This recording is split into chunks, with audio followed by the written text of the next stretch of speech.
દિલ્હીના સીએમ પર હુમલાના કેસમાં કાર્યવાહી કરવામાં આવી છે। રાજેશના રિક્ષા ચાલક મિત્રની રાજકોટથી અટકાયત કરવામાં આવી છે।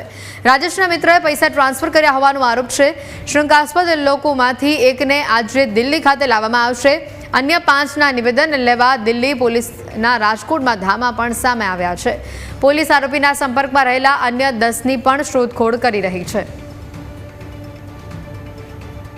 અને આ અંગે વધુ માહિતી મેળવીશું। સંવાદદાતા ઋષિ જોડાયા છે। ઋષિ, જે પ્રકારે અહીંયા આ ઘટના બનવા પામી હતી, હાલ જે રાજેશ છે તેના મિત્રને દિલ્હી ખાતે લાવવામાં આવ્યો છે, કારણ કે આરોપ છે તેના પર કે તેણે કદાચ પૈસા ટ્રાન્સફર કર્યા હશે।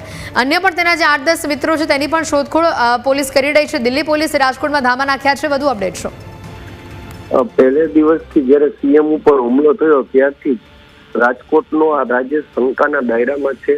પોલીસ એ દિશા તરફ તપાસ કરી રહી છે કે ભલે મગજમેટનો અત્યારે સમાચાર સામે આવતા હોય, પરંતુ રાજેશની પાછળ કોઈ માસ્ટર માઇન્ડ હોઈ શકે। એ આધારે પોલીસ અલગ અલગ વ્યક્તિઓની પૂછપરછ કરીને તપાસ પણ કરશે। ખાસ દિલ્હી પોલીસના રાજકોટના ધામા અને એમાં પણ રાજેશના મિત્રની અત્યારે અટકાયત પણ કરી લેવામાં આવી છે। અન્ય પણ 5 લોકોને નિવેદન માટે બોલાવવામાં આવશે અને તેઓની પણ સખ્ત પૂછપરછ થશે।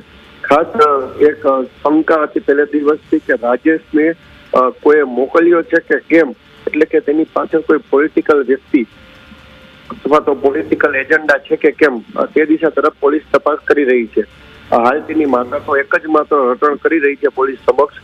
મારો દીકરો શ્વાન પ્રેમી હતો ને શ્વાન પ્રેમી હોવાને કારણે તે દિલ્હી ગયો અને સીએમ ઉપર હુમલો કર્યો। જી બિલકુલ ઋષિ, આભાર વિગત બદલ।